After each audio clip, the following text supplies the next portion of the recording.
Baik, saya buka terlebih dahulu. Selamat malam. Assalamualaikum warahmatullahi wabarakatuh. Oh iya, iya. Ya, buka saya. Lu cari lagi atau Iya.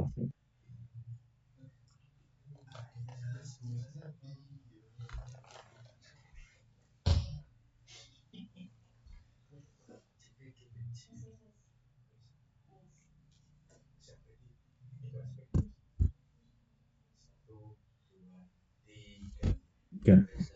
baik, saya buka terlebih dahulu. Selamat malam. Assalamualaikum warahmatullahi wabarakatuh. Kami dari kelompok 6 akan menjelaskan terkait tugas besar lab industri kimia. Sebelum itu saya mengucapkan salam hormat kepada Bu Novi Kadikalianti SMT selaku dosen pengampu mata kuliah Alat Industri Kimia dan juga rekan-rekan yang saya banggakan. Untuk kelompok 6 sendiri akan membahas industri sodium bikarbonat. Sebelum itu, izin memperkenalkan diri. Saya sendiri Dimas Fitroni, NPM 23031010 122. Ya, nama kakak dengan NPM 20153.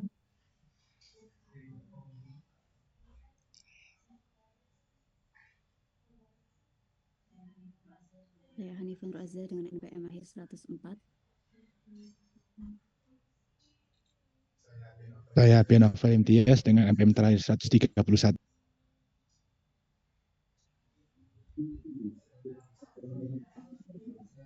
Saya Muhammad Wahyu Kurniawan dengan NPM 23096.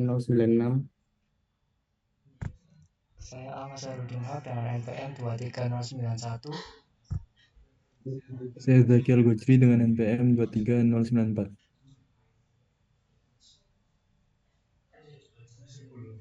Sebelumnya, di sini kami akan membahas tentang latar belakang kenapa kita memilih industri sodium bikarbonat. Pertama, sodium bikarbonat yang juga dikenal sebagai bikarbonat soda atau natrium bikarbonat yang biasa sebagai baking soda adalah senyawa kimia dengan rumus NaHCO3. Senyawa ini berbentuk serbuk putih dan larut dalam air. Sodium bikarbonat banyak digunakan untuk pembuatan sabun, permunian minyak bumi, pengolahan minyak goreng, dan masih banyak industri yang lainnya. Nah, diuraian proses ini terjadi dalam 4 tahap, yaitu tahap persiapan bahan baku, tahap reaksi, dan tahap pemisahan, dan yang terakhir tahap finishing, yang dimana akan dijelaskan oleh rekan saya.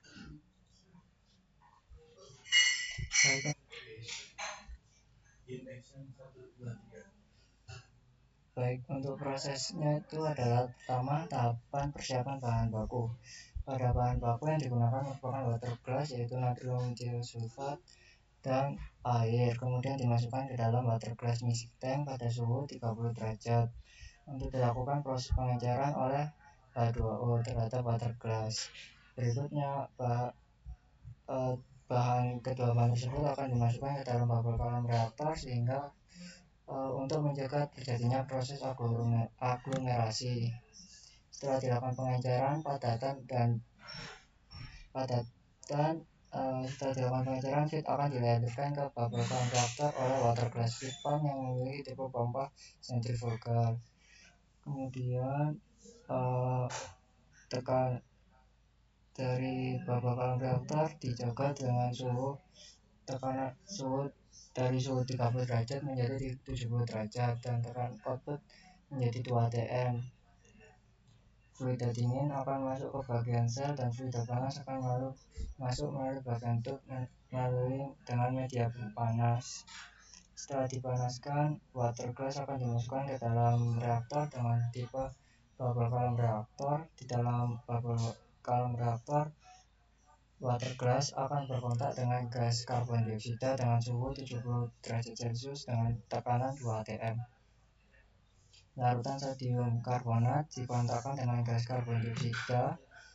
Setelah itu reaksi berlangsung secara eksotermis sehingga diperlukan pendingin agar suhu dalam reaktor tetap pada 70 derajat Celcius sehingga dibutuhkan cooling jacket pada reaktor pada saat terjadi reaksi untuk menjaga suhu agar tetap 70 derajat Celcius. Selain itu, reaktor dilengkapi dengan expansive valve untuk mengontrol tekanan di dalam reaktor 1 agar tetap menjadi tetap 2 atm dan mengatur jika ada kelebihan gas CO2 akan dibuang ke keluar atmosfer. Produk yang keluar berupa suspensi dengan suhu 70 derajat Celcius pada tekanan 1 atm. Suspensi kemudian akan masuk ke dalam disentrifuge dengan menggunakan feed pump bertipe rotary pump karena pompa ini digunakan untuk memindahkan liquid dengan padatan di dalamnya dan memiliki laju air yang besar. Dalam disentrifugasi dilakukan pemisahan dari larutan sodium karbonat dengan silikon dioksida dengan kecepatan tinggi agar silikon dioksida yang memiliki kelarutan yang kecil dalam air akan terpisahkan, sedangkan sodium karbonat akan terpisah dari silikon dioksida. Padatan dari silikon dioksida akan terlempar keluar dari disentrifuge. Padatan silikon dioksida akan keluar menuju screw conveyor, selalu disimpan sebagai produk samping pada tangki produk silikon dioksida. Filtrat berupa larutan sodium karbonat pada bagian selanjutnya akan dilakukan pada cartridge filter. Pada cartridge filter ini dilakukan proses untuk penyaringan dari silikon dioksida yang masih terlarut dalam natrium karbonat.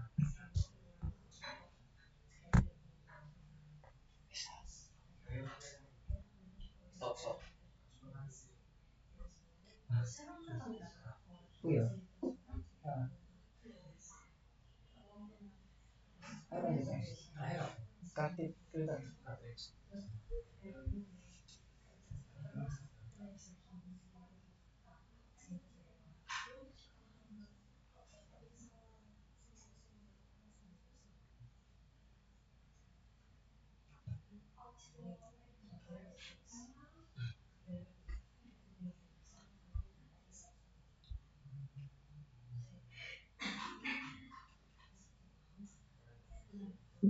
Baik, akan saya lanjutkan untuk proses selanjutnya.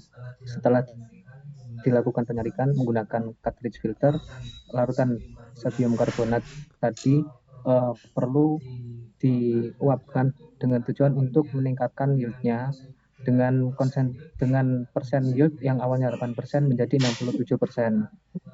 Maka larutan dipompa menggunakan liquor pump bertipe pompa sentrifugal menuju ke evaporator. Di dalam evaporator, larutan diuapkan dengan tujuan menghilangkan kandungan airnya. Kemudian setelah dari evaporator, liquid yang keluar dari evaporator dipompakan menuju ke mixer tank. Di dalam mixer tank ini dicampurkan CaCO3 yaitu sebagai backup ion Ca12 dengan tujuan agar sodium bikarbonat yang dihasilkan memiliki grade yang tinggi atau grade farmasi, karena Ca12 ini dapat meningkatkan kualitas dari sodium karbonat itu sendiri. Setelah dicampur di dalam mixer tank, dipompa menuju ke bubble tower untuk reaksi selanjutnya, yaitu reaksi karbonasi sodium karbonat menjadi sodium bikarbonat.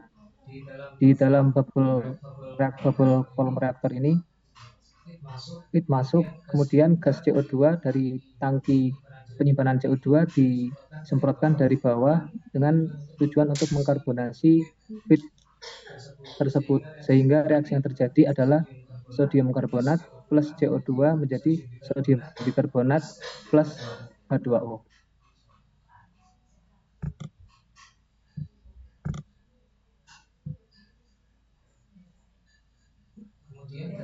Kemudian dari bubble volume reaktor ini akan dihasilkan masih terkandung air atau H2O dan gas karbon dioksida. Maka dari itu perlu dipisahkan menggunakan rotary drum vacuum filter. Di sini feed yang berupa sodium bikarbonat dipisahkan dari gas karbon dioksida dan juga air dengan kecepatan tinggi serta keadaan vakum dan menghasilkan kick PEG merupakan padatan kristal natrium bikarbonat atau sodium bikarbonat.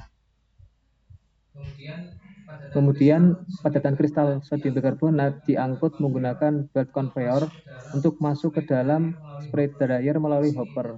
Di sini tujuannya adalah untuk menghilangkan sisa-sisa kadar air dengan memberi uap panas pada suhu 140 derajat Celcius dan udara tersebut dihisap oleh blower dari atmosfer. Padatan kristal sodium bikarbonat yang keluar dari bawah spray dryer akan menuju ke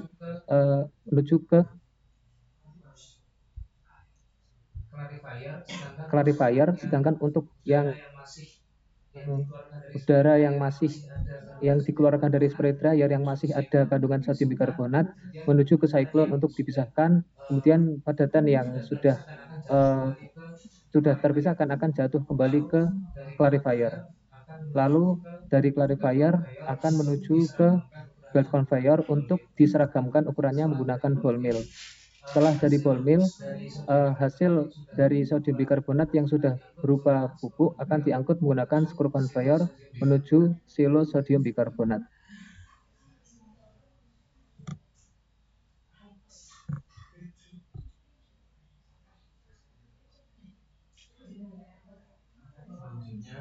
Selanjutnya, alat yang digunakan yaitu adalah mixer, di mana fungsi mixer sendiri ialah mencampurkan natrium silikat cair dengan air dan bahan lainnya secara homogen. Selanjutnya ialah mengontrol suhu dan kecepatan aliran campuran, yang mana untuk memastikan kualitas bahan baku yang seragam sebelum tahap produksi lebih lanjut.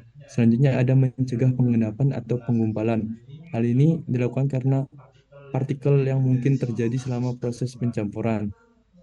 Selanjutnya, adapun prinsip kerja dari mixer ialah pengaduk bekerja dengan menciptakan gerakan cairan sehingga zat-zat yang dicampur tersebar merata di seluruh volume tangki. Proses ini dilakukan dengan kecepatan pada pola pengadukan yang diatur agar campuran homogenisasi sempurna sebelum dipindahkan ke proses berikutnya. Bisa dilihat seperti video di samping. Selanjutnya,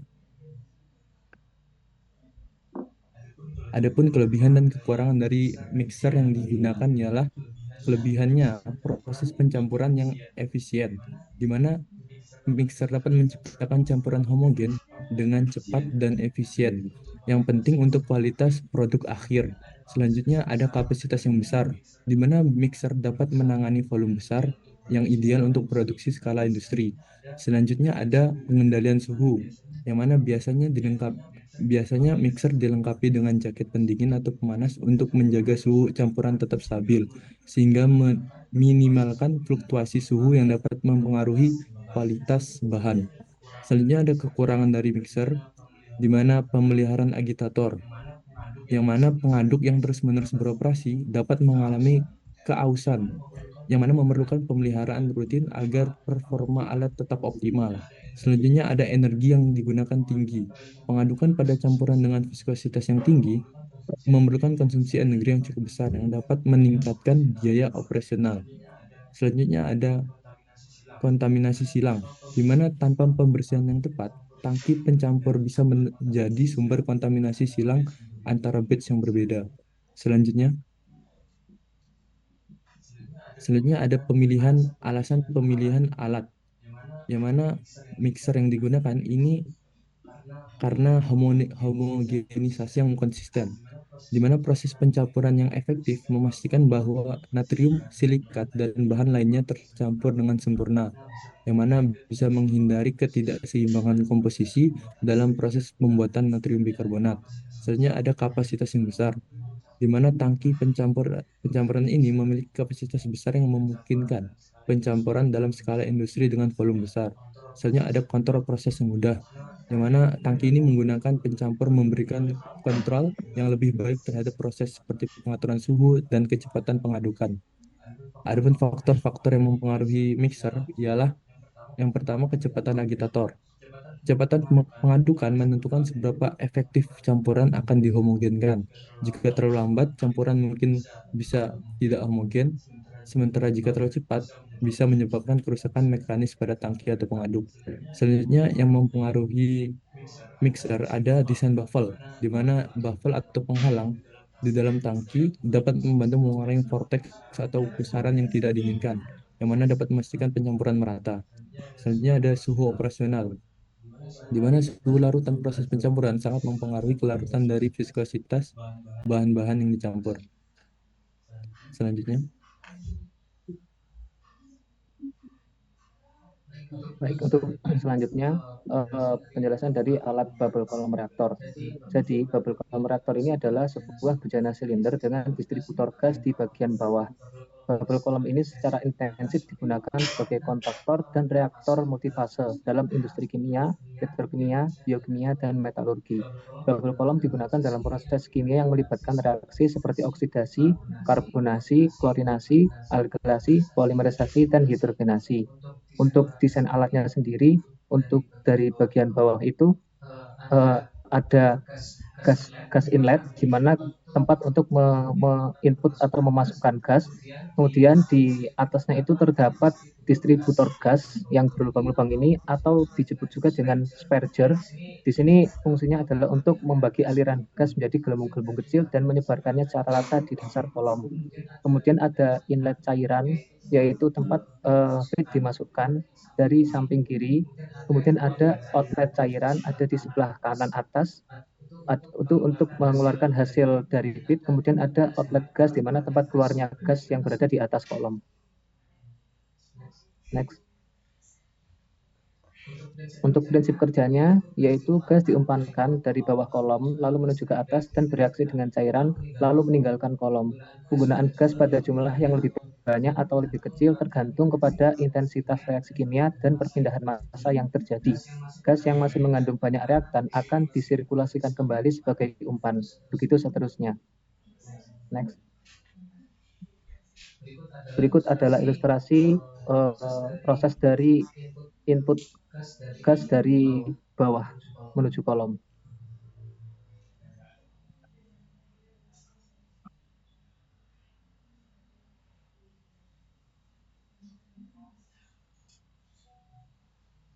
Next. Selanjutnya ada kelebihan dan kekurangan dari bubble column ini. Untuk kelebihan yang pertama adalah efisiensi transfer massa yang tinggi, di mana kontaknya itu terjadi secara luas antara gas dan cairan yang dapat meningkatkan efisiensi transfer massa.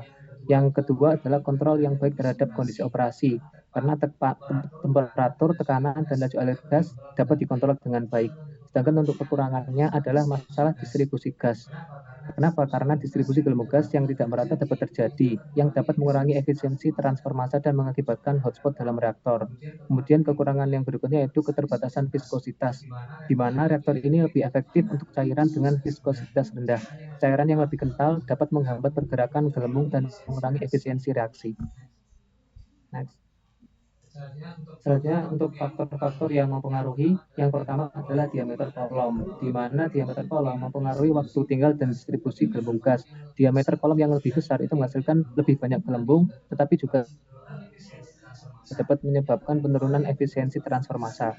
Yang kedua yaitu ada kecepatan aliran gas, di mana kecepatan aliran gas ini menentukan ukuran dan jumlah gelembung yang terbentuk.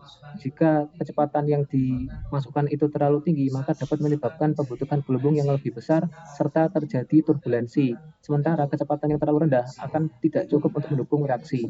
Yang ketiga yaitu viskositas cairan, di mana viskositas cairan mempengaruhi transfer massa dan laju reaksi. Cairan yang lebih kental dapat menghambat pergerakan gelembung dan memperlambat laju reaksi. Yang keempat yaitu temperatur, di mana temperatur mempengaruhi laju reaksi kimia dan kelarutan gas dalam cairan. Peningkatan suhu biasanya meningkatkan laju reaksi, tetapi juga dapat mengurangi kelarutan gas. Yang kelima yaitu konsentrasi reaktan, di mana konsentrasi reaktan dalam fase cair mempengaruhi laju reaksi. Peningkatan konsentrasi dapat meningkatkan laju reaksi hingga mencapai titik jenuh. Next. Untuk alasan penggunaan alat, yaitu yang pertama adalah memiliki karakteristik transfer panas dan massa yang lebih unggul, serta kemampuan penambahan dan pengurangan katalis dan operasi yang bebas penyumbat sebagai pilihan reaktor. Selain itu, juga mengapa memilih alat ini karena meningkatkan konversi dan selektivitas, serta cocok untuk reaksi-reaksi yang eksotermis, karena seluruh yang melewati reaktor dapat beruran sebagai penyerap panas. Next. Selanjutnya ada Dick centrifuge, yang dimana Dick centrifuge sendiri yaitu merupakan sentrifuge atau tumpukan cakram yang digunakan untuk menghilangkan padatan, biasanya kotoran, dan juga sebagai pemisah dari cairan atau untuk memisahkan dua fase cairan satu sama lain dengan menggunakan gaya sentrifuga atau gaya turun yang sangat tinggi. Sentrifuge tumpukan cakram ini sangat cocok untuk menjernihkan cairan yang memiliki sedikit padatan yang tersuspensi. Next. Prinsip kerja dari desentrifuge ini yaitu di mana padatan atau cairan yang lebih padat yang mengalami gaya bergerak keluar menuju dinding mangkuk yang berputar, sementara cairan yang kurang padat bergerak menuju pusat. Cakram khusus yang dikenal sebagai tumpukan cakram ini meningkatkan area pengendapan permukaan yang mempercepat proses pemisahan desain, susunan, dan bentuk cakram yang berbeda digunakan untuk proses yang berbeda, tergantung pada jenis umpan yang ada. Padatan atau cairan lebih padat dan terkonsentrasi, kemudian dihilangkan secara terus-menerus, secara manual atau terputus-putus, tergantung gimana nanti itu desain dari centrifuge yang bakal digunakan. Nah, kelebihannya itu antara lain pertama, centrifuge dapat memisahkan partikel sekecil 1 mikron, di mana dari pengertiannya tadi itu, centrifuge ini memiliki banyak cakram, di mana di cakram tersebut dapat memisahkan bahkan padatan yang hingga sekecil 1 mikron tersebut. Terus yang kedua, biaya operasi dan pemeliharaannya itu yang relatif murah. Karena bentuknya yang gampang dan mudah secara menyeluruh, sehingga dari strukturnya itu pun secara perawatan lebih mudah karena tinggal dibuka, maka akan ada itu bagian dari batang-batang atau cakram-cakramnya nanti itu langsung terdapat semua. Itu untuk kelebihannya. Dan kekurangannya itu yang pertama, keterbatasan dalam pemrosesan padatan. Batasan dalam proses padatan ini antara lain yaitu ketika di mana bahannya ketika masuk tersebut itu akan terbatas karena itu tergantung gimana dari viskositas cairan atau itu yang bakal masuk dari inletnya tersebut, sehingga untuk proses padatannya bisa menjadi keluar atau tidak keluar karena ya dari viscosity tersebut. Selanjutnya tidak cocok untuk semua jenis fluida. Jadi yang tadi saya sebutkan dari desentrifuge ini tergantung pada viscosity dari fluida yang dimasukkan. Karena oleh sebab itu harus diperhatikan lagi untuk fluida apabila menggunakan desentrifuge tersebut. Faktor-faktor mempengaruhi yaitu antara lain viskositas fluida seperti yang sudah saya jelasin tadi. Lalu tingkat kontaminasi. Tingkat kontaminasi itu tergantung dari tadi itu fluida yang masuk itu tersebut apakah bersifat korosif atau tidak, sehingga dapat mempengaruhi kesehatan dari alat-alat ini tersebut. Terus yang selanjutnya itu pengaruh sentrifuge. Dari namanya juga sentrifugas menggunakan gaya sentrifugal. Jadi tergantung gimana nanti itu fluida yang masuk tersebut akan mempengaruhi dari gayanya itu apakah dapat secara efektif padatan itu keluar atau tidak. Itu juga diperhatikan nanti itu oleh pihak engineer-nya. Nah, kenapa menggunakan alat ini? Digunakan di pabrik sodium bikarbonat karena kemampuannya itu memisahkan kristal dari larutan induknya secara cepat dan efisien. Selain itu, dengan kecepatan tinggi dan kapasitasnya besar, alat ini dapat mendukung produksi berkelanjutan tanpa perlu sering berhenti untuk pembersihan dan meningkatkan efisiensi operasional. Sentrifuge ini juga memastikan pemisahannya bersih, mengurangi risiko kontaminasi dan kehilangan produk serta mampu menangani variasi ukuran partikel kristal. Selain itu, lebih hemat energi dibandingkan metode pemisahan lainnya, menjadi pilihan yang tepat untuk industri sodium bikarbonat. Next. Nah, ini untuk gambaran decentrifuge, di mana fluida itu masuk di sini dan akan ada terjadi pemisahan padatan dan yang cairan berat akan ini, yang raw akan ini masuk di sini. Nah, di ini saya langsung tampilannya.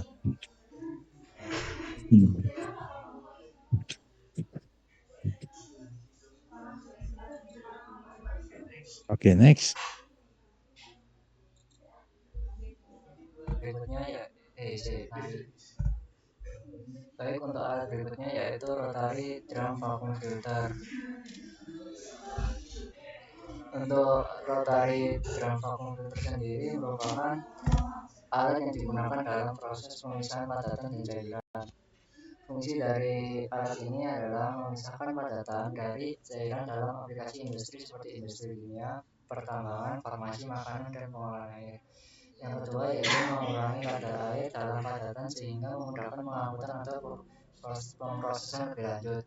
Dalam rotary drum vacuum filter ini terdapat beberapa alat yaitu drum yang berfungsi untuk penggilingan, kemudian ada second knife, habis itu first knife, dan vacuum delicquering zone yaitu daerah yang terjadi pemisahan menjadi padatan.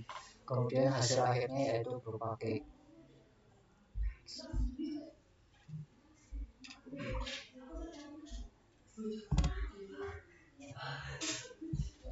Kemudian yaitu prinsip kerja dari alat ini merupakan alat ini bekerja dengan prinsip filtrasi vakum, di mana cairan disedot melalui medium filter yang terpasang pada drum berputar, sementara padatan tertinggal di permukaan drum.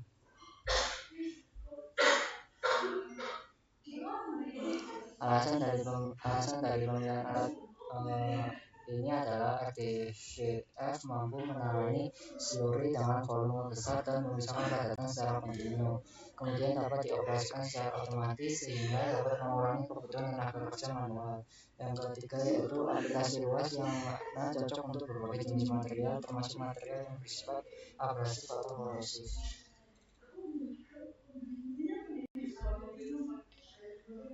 Berikut adalah ilustrasi dari rotary drum vacuum filter.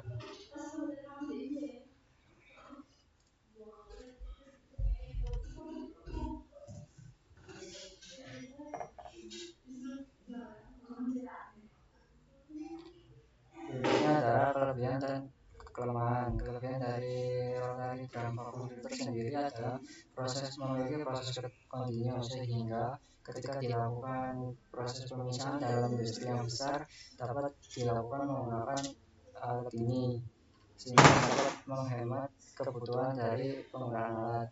Yang kedua yaitu energi yang digunakan relatif efisien dibandingkan metode filtrasi lain. Yang ketiga yaitu waktu tinggal slurry di media filter bisa diatur melalui kecepatan berbasis drum. Untuk kekurangannya sendiri yaitu kebutuhan perawatan tinggi, karena beberapa alat yang terdapat pada rotary drum vacuum filter sendiri memiliki beberapa alat sehingga memerlukan setiap perawatan yang dibutuhkan biaya yang tidak sedikit. Selanjutnya yaitu pembentukan tidak merata. Hal ini dapat dikarenakan setiap lapisan yang terbentuk pada drum itu bisa dipotong dari pisaunya itu tidak merata, sehingga dapat menyebabkan bentuk dari inlet yang didapatkan itu tidak sesuai dengan apa yang diharapkan. Selanjutnya pengoperasian yang kompleks seperti tekanan vakum dan kecepatan drum, sehingga membutuhkan perhitungan yang lebih tinggi dan operasi yang lebih matang.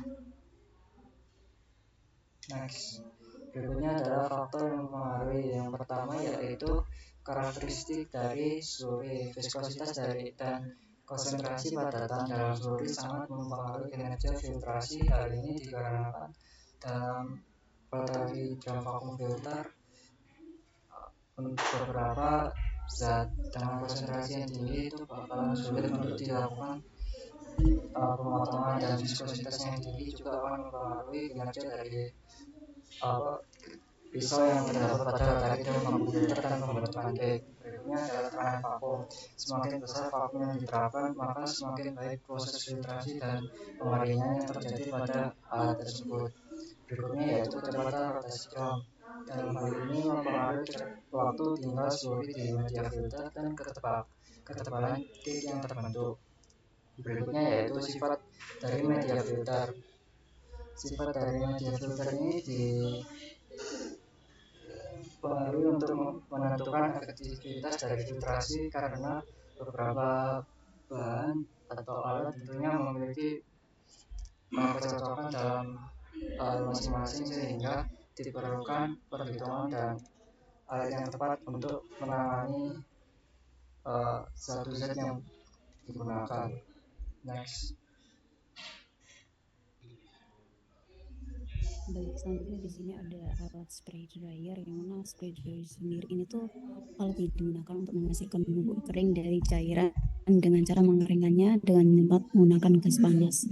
Jadi di sini juga fungsinya dari spray dryer ini ya ini mengurangi kadar air dari suatu bahan, yang mana kita tahu nantinya itu di spray dryer ini tuh suhu yang digunakan itu sekitar 140 derajat Celcius. Jadi di sini nantinya bahan yang dimasukkan itu akan disemprotkan gas panas, yang mana itu nanti kadar airnya itu akan berkurang. Kemudian di sini ada fungsi lain ya untuk menghasilkan produk bubuk granula atau aglomerat. Di sini mengapa hal itu dapat terjadi, karena pada spray dryer sendiri ini juga nantinya ketika disemprotkan gas panas itu otomatis ukuran partikelnya itu bisa mengecil karena adanya temperatur yang tinggi seperti itu. Mungkin bisa dilanjut slide.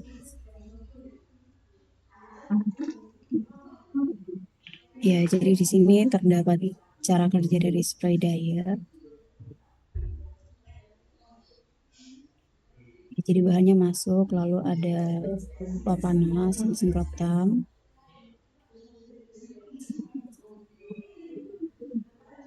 Ya, kemudian dari kompresor itu naik. Ini disemprotkan.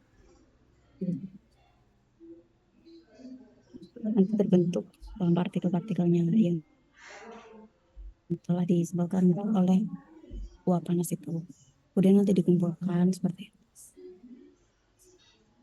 Dan nanti juga dipisahkan berdasarkan ukurannya. Jadi ada yang lebih besar, ada yang lebih kecil.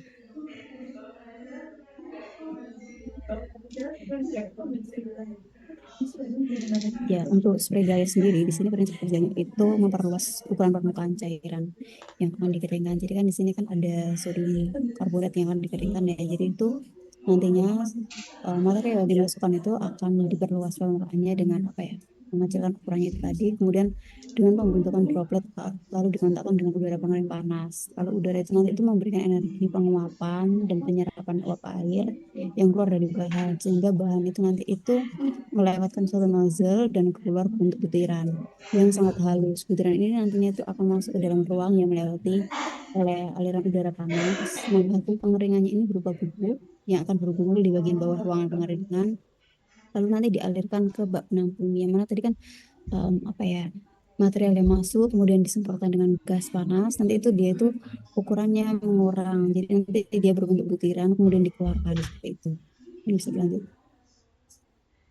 Ya, jadi di sini terdapat alasan mengapa kami memilih spray dryer. Jadi untuk alasannya itu terdapat efisiensi yang tinggi, yang mana tuh spray dryer ini dapat mengeringkan produk dengan cepat dibandingkan metode pengeringan lainnya. Kemudian di situ itu ada serbaguna, yang mana spray dryer ini tuh dapat digunakan untuk berbagai bahan ya. Jadi untuk bahan farmasi aktif bisa, biologik bisa, vaksin juga bisa, dan bahan lainnya juga bisa. Kemudian di sini mengapa spray dryer digunakan, karena penanganannya itu cukup mudah, yang mana itu pengering semprot ini itu bisa menghasilkan bubuk yang mengalir bebas dan mudah untuk ditangani dan diangkut seperti itu. Mungkin bisa lanjut. Ya, jadi di sini terdapat kelebihan dan kekurangan dari alat spray dryer, yang mana kelebihannya di sini itu prosesnya kontinu sehingga cukup relatif dibandingkan dengan metode lainnya. Di sini itu kemudian ada efisiensi waktu, yang mana kan kita ingin suatu alat itu lebih efisiensi waktunya dibandingkan dengan alat lainnya. Jadi spray dryer ini tuh proses pengeringannya itu terjadi lebih cepat, yakni di waktu 15 menit hingga 30 detik. 15 detik hingga 30 detik. Kemudian terdapat proses produksi yang sederhana, yang mana proses produksi itu sederhana itu karena spray dryer itu tidak memerlukan alat tambahan untuk mendapatkan produk yang siap digunakan. Jadi hanya cukup spray dryer aja. Kemudian itu terdapat keamanan proses, yang mana di sini itu nantinya di dalam spray dryer itu tidak mungkin ada zat berbahaya yang masuk ke tempat produksi, sehingga itu tidak membahayakan kesehatan manusia ataupun tidak mempengaruhi atau mengkontaminasi dari produk yang diinginkan. Kemudian di sini dari kelebihannya itu terdapat kekurangan dari spray dryer, yang mana kita tahu kan spray dryer itu kan menyemprotkan uap panas. Jadi dia itu konsumsi energinya itu cukup tinggi di angka 3.500 hingga 4.500 tujuh puluh ton. Kemudian itu terdapat biaya yang tinggi, yang mana biayanya itu cukup tinggi untuk peralatan semprot bekas ini, yang mana tuh biayanya itu apa ya, kurang susah gitu loh untuk itu. Kemudian terdapat penumpukan, yang mana di sini tuh penumpukan bahan itu tuh karena dia itu dalam pengaruhnya itu bisa menyebabkan material-material itu dapat degradasi produk atau dapat muncul bahaya kebakaran seperti itu. Ini bisa dilanjut. Ya, di sini terdapat faktor yang mempengaruhi alat spray dryer, yang mana yang pertama itu adalah karakteristik slurry, yang mana di sini itu faktornya. Stop, stop, stop. Ini salah ya, Siap, satu.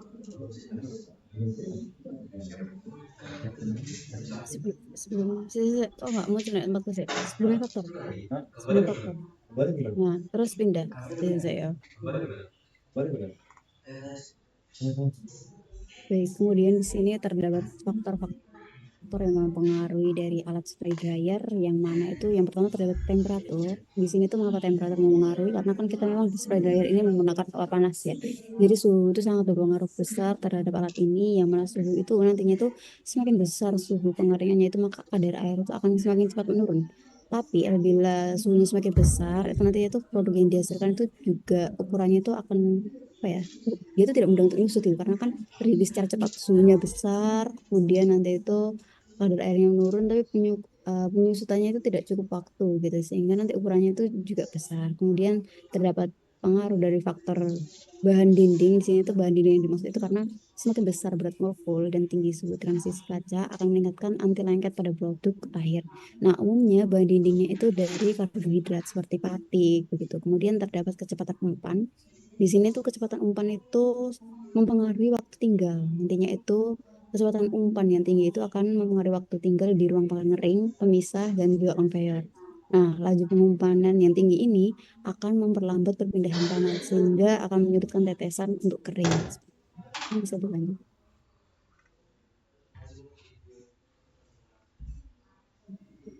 Selanjutnya, alat selanjutnya yaitu siphon. Siphon merupakan salah satu alat filtrasi yang digunakan untuk memisahkan partikel padat dari gas atau suatu fluida berdasarkan prinsip gaya sentrifugal. Alasan pemilihan alat siphon dipilih karena desainnya yang sederhana, kemampuannya beroperasi di lingkungan ekstrim dan efisien, memisahkan partikel kasar dengan biaya operasi yang lebih rendah dibandingkan dengan filter lain, serta dapat diandalkan dalam operasi industri seperti pengolahan debu, tambangan, dan pembangkit energi. Next. Selanjutnya yaitu prinsip kerja dari alat siphon ini. Siphon bekerja berdasarkan prinsip gaya sentrifugal. Ketika campuran gas dan partikel padat masuk secara ke dalam alat, aliran gas membentuk kortek atau pusaran. Partikel-partikel yang lebih berat akan terdorong ke dinding dengan gaya sentrifugal, sementara gas yang lebih ringan akan bergerak menuju putar kortek ke atas. Nah, pada alat ini nanti itu kecepatan inlet akan sangat berpengaruh terhadap gaya sentrifugal, sehingga padatan yang terdapat dalam gas itu untuk turun ke bawah itu dipengaruhi oleh kecepatan inlet tersebut. Selanjutnya. Selanjutnya yaitu kelebihan dan kekurangan dari alat siphon ini. Yang pertama yaitu kelebihan desain yang sederhana. Uh, Cyclone memiliki desain yang sederhana dan tidak memerlukan banyak komponen untuk bergerak, karena Cyclone sendiri hanya mengandalkan satu yaitu gaya sentrifugal dan kecepatan inlet yang masuk tadi. Selanjutnya yaitu biaya operasi yang rendah karena tidak memerlukan elemen filtrasi tambahan. Seperti yang kita tahu, Cyclone itu alat filtrasi, tapi mengandalkan gaya sentrifugal dan berat partikel untuk memisahkan suatu padatan dengan gas. Yang ketiga yaitu tahan dengan kondisi ekstrim seperti pada suhu dan tekanan tinggi tanpa kerusakan. Terus selanjutnya yang keempat yaitu siklon tidak memerlukan energi eksternal yang besar untuk operasi, cukup menggunakan energi aliran fluida. Selanjutnya yaitu pada kekurangan Yang pertama, siklon itu kurang efisien untuk partikel halus, dikarenakan tadi siklon itu eh, dapat dapat bergerak turun padatannya itu dikarenakan pengaruh berat. Apabila berat tersebut halus, yaitu sekitar di bawah 5 mikron, itu nanti akan gabung dengan gas dan tidak dapat memisah dari gas tersebut. Selanjutnya yaitu penurunan tekanan yang signifikan. Eh, untuk meningkatkan efisiensi dari alat sentrifugal tersebut, diperlukan kecepatan inlet yang tinggi. Nah, karena kecepatan inlet yang tinggi tersebut menyebabkan penurunan tekanan yang signifikan.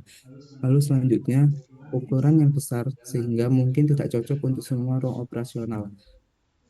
Untuk memisahkan padatan dengan jumlah yang besar, itu juga diperlukan ukuran siklon yang besar, sehingga memerlukan tempat yang banyak dan sehingga tidak memungkinkan untuk mencukupi ruang operasional yang digunakan.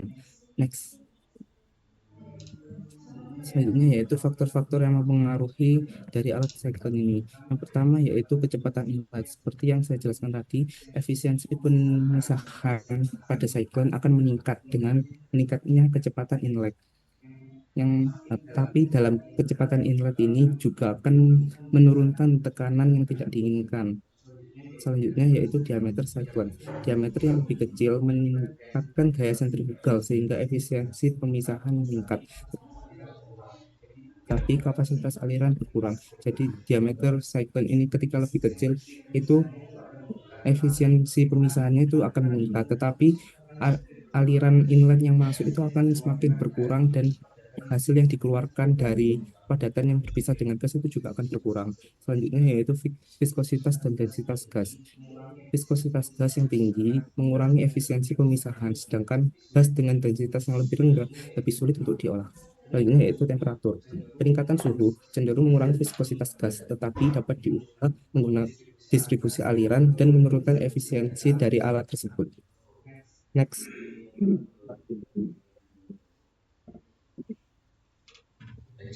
Yang selanjutnya ada alat belt conveyor.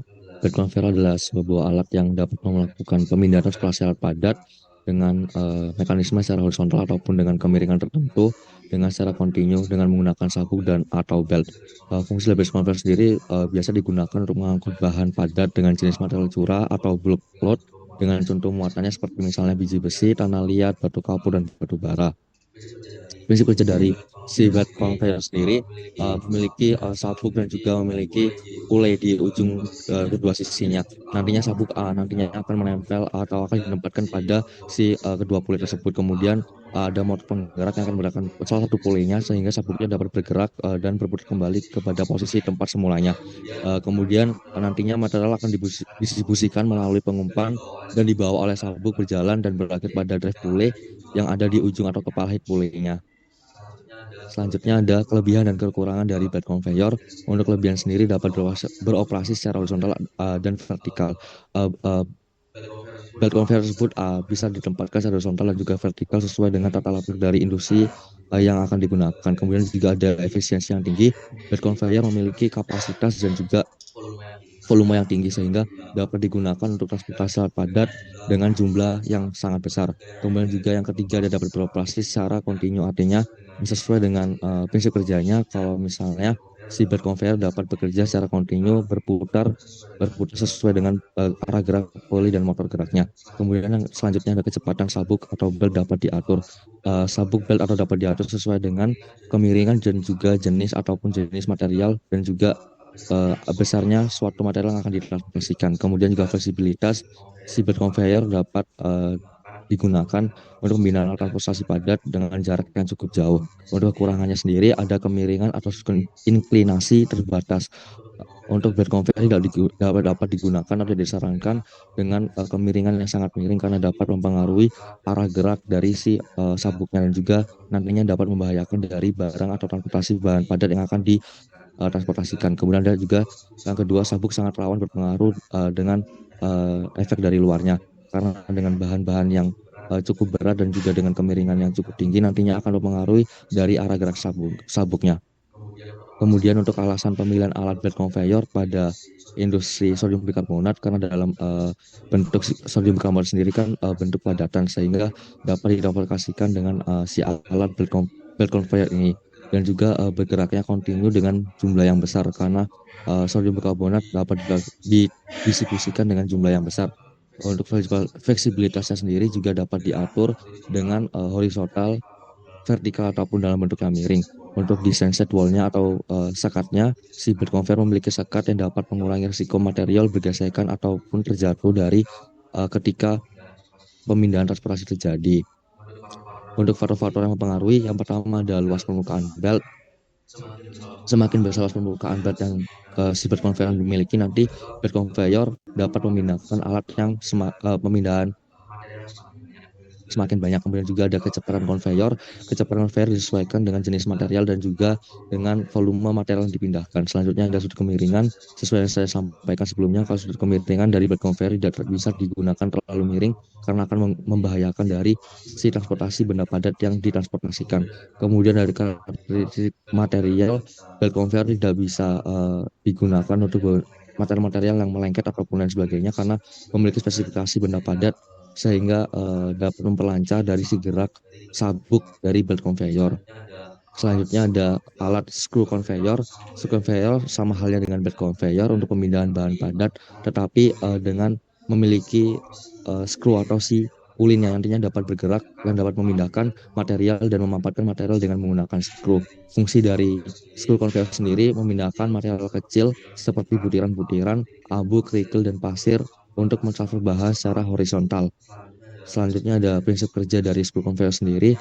Nantinya material-material akan masuk melalui inlet, kemudian melalui calon pengisi kemudian screw akan berputar dengan motor penggerak yang bergerak secara konstan dan ditopang oleh bantalan atau bearing yang ada di dalam screw conveyor. Dengan arah gerak dari screw conveyor ini secara spiral atau secara berputar, kemudian bahan terdorong sepanjang true atau casing, kemudian material atau bahan yang berada di dalam screw akan didorong keluar dan dipindahkan pada ujung true atau outletnya atau bukaan bawah dari si screw conveyornya. Kemudian ada alasan pemilihan alat, kenapa menggunakan screw conveyor dalam industri sodium bikarbonat, karena si screw conveyor ini merupakan alat yang memiliki ulir nantinya dapat mampu menjaga aliran material tetap teratur tanpa menyebabkan segregasi atau pemadatan berlebihan. Kemudian juga memiliki kecepatan putar ulir yang dapat diatur dan disesuaikan untuk mengontrol laju pengangkutan natrium bikarbonat sesuai dengan kebutuhan proses produksi. Kemudian juga karena screw conveyor memiliki desain tertutup, cocok sodium bikarbonat yang cenderung bersifat higroskopis, dan screw conveyor memiliki kemampuan pengadukan yang baik dalam proses pengangkutan. Selanjutnya ada kelebihan dan kekurangan. Kelebihan dari screw conveyor sendiri karena memiliki energi yang relatif rendah karena hanya menggunakan motor penggerak dari si penggerak motornya saja. Kemudian juga ada kecepatan putaran skrup dapat disesuaikan sehingga material bisa dikendalikan. Kecepatan dari si putaran skrup tersebut dapat dikendalikan sesuai dengan material yang karakteristik material yang akan dipindahkan. Kemudian juga ada screw conveyor dapat digunakan berbagai jenis material. Salah satunya ada material padatan dan juga semi basah. Selanjutnya juga ada kekurangan dari si screw conveyor, penyumbatan material yang lengket atau mengumpal. Screw conveyor tidak disarankan untuk material-material yang lengket atau mengumpal karena nantinya akan menyumbat dari si ulin yang nantinya akan berputar secara kontinu tadinya. Kemudian ada kapasitas terbatas karena memiliki bagian luarnya yang sebagai penutupnya. Tentu saja dari screw conveyor sendiri tidak memiliki volume atau kapasitas yang cukup besar untuk pemindahan suatu benda padat untuk transportasikan. Selanjutnya tidak dapat digunakan untuk pemindahan bahan tertentu serta ukuran bahan harus lebih kecil dari besar pitch. Nantinya benda padat yang akan masuk melalui screw conveyor atau yang akan ditransportasikan harus lebih kecil dari si pitch-nya. Selanjutnya ada faktor-faktor mempengaruhi. Yang pertama ada kecepatan putaran. Semakin cepat putaran tentu saja nantinya akan mempengaruhi benda padat yang akan ditransportasikan, dan juga semakin lambat kecepatan putarannya tentu saja volume atau kapasitas yang digunakan semakin kecil. Selanjutnya ada kapasitasnya tergantung dari si screw conveyor. Semakin besar screw conveyor yang dimiliki atau yang digunakan, maka alat atau transportasi benda padatnya akan semakin juga besar dengan volume dan kapasitas yang lebih besar juga. Kemudian juga ada jenis material, subkonveyor memiliki jenis material atau karakteristik material yang spesifikasi tertentu di antaranya tidak untuk benda padat, untuk tidak benda padatan yang lengket ataupun juga benda padatan yang dapat menyumbat si putaran si dari skru konveyor itu sendiri. Kemudian juga ada sudut kemiringan. Untuk skru konveyor sendiri tidak bisa digunakan secara vertikal atau dengan kemiringan yang sangat tinggi. Nantinya juga akan mempengaruhi transportasi dari si benda padatnya. Kemudian juga ada ukuran skru konveyor sama dengan kapasitas. Semakin besar ukuran dari skru konveyor sendiri, maka akan dapat semakin besar volume atau kapasitas yang dipindahkan dari skru konveyornya. Nah, selanjutnya ada ball mill. Terakhir ini ball mill itu adalah alat yang digunakan dalam proses penggilingan atau penghancuran suatu material, di mana fungsinya sendiri yaitu untuk menggiling material menjadi material yang lebih halus. Nah, prinsip kerjanya sendiri itu bisa dilihat juga di gambar di bawah ini, yaitu dengan impact dan attrition, di mana itu keduanya itu bertanggung jawab untuk dengan ukuran bola yang itu cepat digunakan untuk mengurangi ukuran material yang rapuh. Yang dimaksud itu nanti itu impact atau tekanan yang diberikan oleh dua benda berat atau dari bolanya tersebut ya ada berada di dalam ball millnya itu. Terus attrition yaitu mengurangi ukuran material ketika mereka bersifat collide karena beban berat dari bola tersebut sudah terkena tekanan juga terkena berat dari bola besi tersebut. The next kelebihannya itu yang pertama yaitu menghasilkan bubuk yang sangat halus, ukuran partikel kurang dari atau sama dengan 10 mikron, yaitu di mana ini karena benturan yang sangat keras dari dua bola-bola besi di dalam ball mill tersebut dapat menghasilkan outlet yang atau outputnya yang bakal lebih halus dan yang sama dengan 10 mikron sampai karena berat dari bola tersebut. Lalu cocok untuk menggiling bahan beracun karena dari bola besi, dari bahannya pun itu besi, itu yang juga tahan terhadap korosivitas bahan yang akan dihaluskan. Terus selanjutnya digunakan untuk operasi berkelanjutan. Dikarenakan penggunaan bola besi ini yang tahan lama, maka dapat cocok untuk digunakan secara terus-menerus tanpa melihat dari sisi kelelahan dari bahan tersebut karena hanya menggunakan bola dan mengandalkan pukulan atau tekanan dari bola-bola besi tersebut. Lalu kekurangannya itu pertama yaitu biaya peralatan yang tinggi. Karena memiliki kelebihan yang bagus, maka juga biaya peralatannya juga tinggi karena juga banyak dicari. Lalu yang kedua, tidak cocok untuk penggilingan ultra halus. Yang dimana dimaksud ini adalah penggilingan ultra halus ini apabila digiling dengan kekuatan yang besar atau taruh ini atau kurang atau bahan yang digunakan itu tidak sesuai dengan bola besi, maka itu akan memperlambat dari proses ball mill tersebut. Kalau saja ada kebisingan, ada getaran. Menggunakan bola besi itu sangat mengganggu kebisingan karena juga benturan-benturan yang terjadi di dalam ball mill tersebut akan membuat suara yang lumayan mengganggu sehingga dapat itu sebagai kekurangan dari ball mill tersebut. Lalu yang terakhir yaitu risiko penggilingan berlebihan. Karena ball mill itu melakukan getaran secara terus-menerus sama seperti tadi itu yang cocok untuk menggiling digunakan untuk operasi berkelanjutan, maka akan terjadi penggilingan secara terus-menerus sehingga dapat apabila tidak diperhatikan secara detail akan menyebabkan bahan yang kita mau akan tidak sesuai dengan output yang kita inginkan. Next. Nah, kenapa kita memilih ball mill? Ball mill ini cocok untuk size reduction sodium bikarbonat karena kemampuannya mengurangi ukuran partikel secara efisien tadi itu melalui mekanisme tumbukan dan gesekan. Tapi diingat lagi dari tadi kekurangannya itu kita juga harus memperhatikan output apa yang kita inginkan. Jangan sampai tidak sesuai dengan yang kita inginkan. Lalu bola-bola penggiling di dalam drum berputar menghancurkan sodium bikarbonat menjadi partikel yang lebih kecil dengan cara yang sangat efektif, terutama karena sodium bikarbonat ada material yang relatif lunak dan juga diperhatikan. Oke, faktor-faktor yang mempengaruhi dari ball mill tersebut ini adalah pertama karena rotasi. Nah, ini tadi itu berhubungan sama kekurangannya, di mana kita harus memperhatikan lagi kecepatan rotasinya sehingga output yang kita inginkan itu akan sesuai dengan yang kita inginkan. Lalu ukuran dan jenis media penggilingan hampir sama kayak skriu tadi. Itu juga kita harus memperhatikan ukuran dari bolanya atau segala macamnya yang ada di dalam ini sehingga nanti itu sesuai dengan pabrik atau bahan-bahan yang sesuai itu dengan ukuran bola atau ininya itu apa media penggilingannya. Lalu selanjutnya itu ukuran dan jenis material yang akan digiling, di mana material itu akan diperhatikan sebesar apa, makanya ini berhubungan sama ukuran dan media penggilingan itu. Apabila bahannya yang digunakannya itu besar, maka harus gunakan membutuhkan bola yang juga lebih besar. Begitupun sebaliknya. Selanjutnya itu rasio penggilingan, pengisian penggilingan atau persentase volume penggilingan yang diisi dengan media penggilingan. Di sini dimaksud yaitu volume yang dimasukin di dalam volume atau bahan yang dimasukin untuk dilakukan penggilingan itu harus kita sesuaikan. Jangan langsung semuanya kita masukkan, maka akan terjadi crash di dalamnya itu karena tidak sesuai dengan kapasitas dari penggilingan dan juga bahannya yang dimasukkan. Oke, next. Nah, selanjutnya ini ada perhitungan dari analisis pelajaran industri, di mana kita di sini menggunakan perhitungan bed conveyor, di mana di sini diketahui bahwa kita menggunakan sodium bikarbonat yang memiliki Spark density sebesar 41, maka kita merekomendasikan menggunakan derajat 23 derajat yang kita bulatkan menjadi 30. Nah, tipe beltnya ini bisa kita lihat nih, 30 derajat itu berarti di 24 ini dengan membutuhkan sekiranya 149,7 dan kecepatannya itu pada 24 inch itu membutuhkan kecepatan sekitar 350. Bisa kita lihat di sini.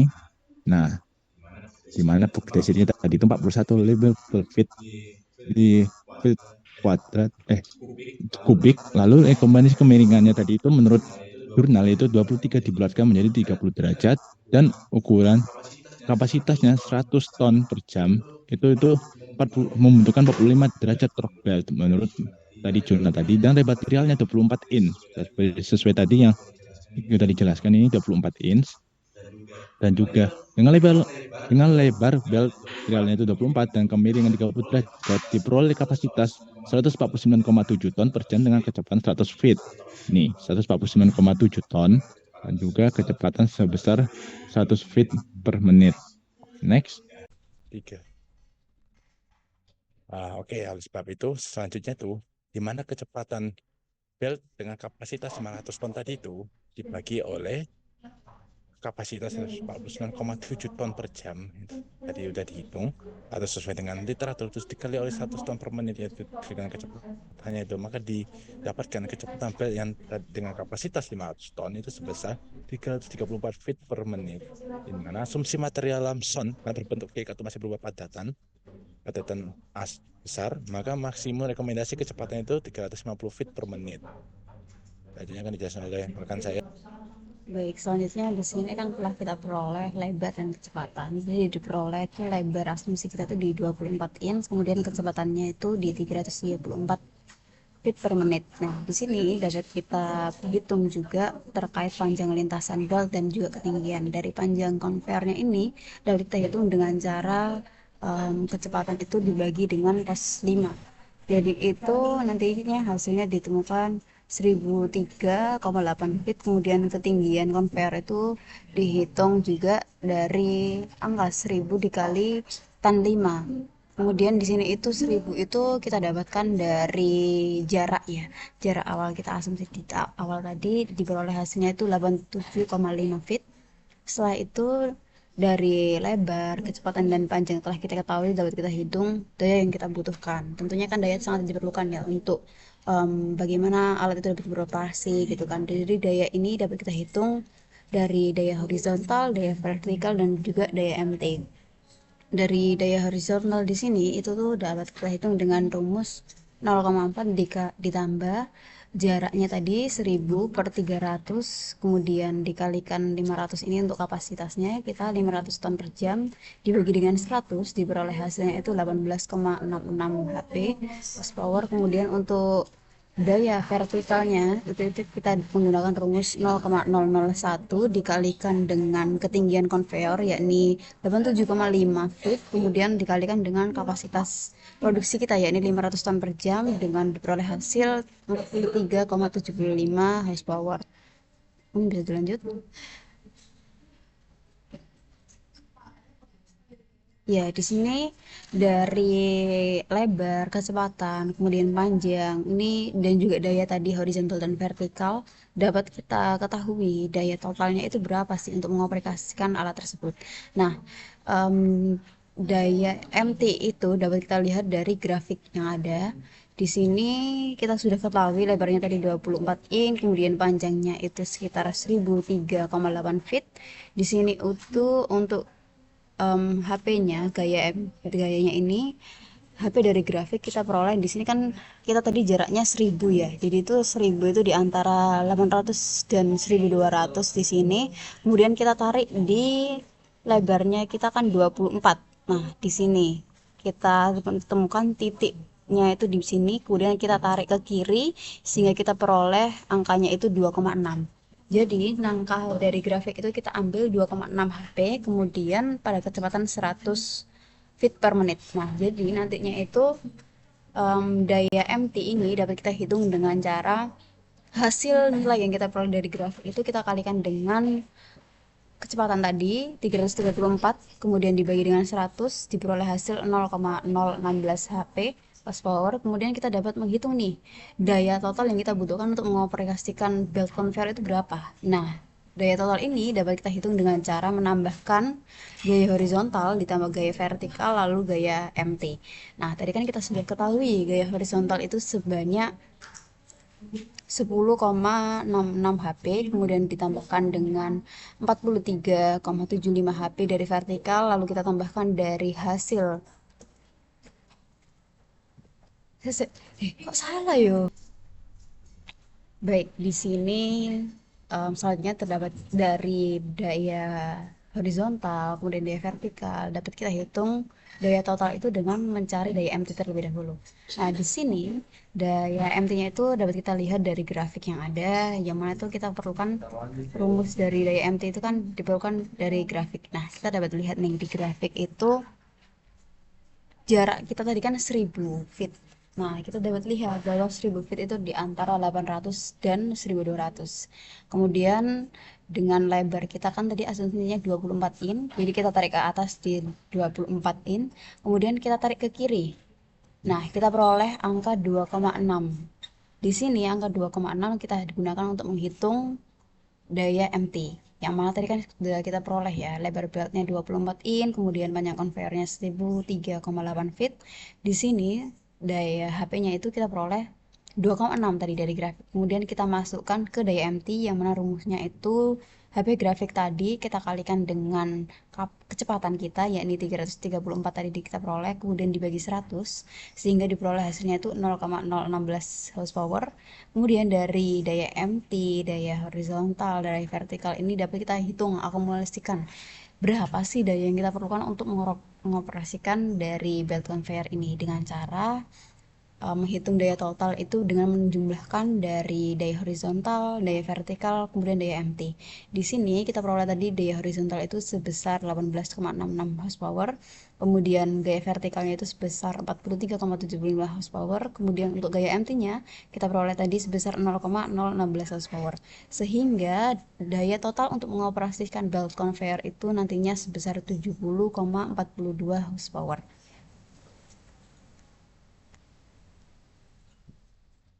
Baik, sekian pemaparan dari kelompok 6 terkait industri sorghum bikarbonat dari kami.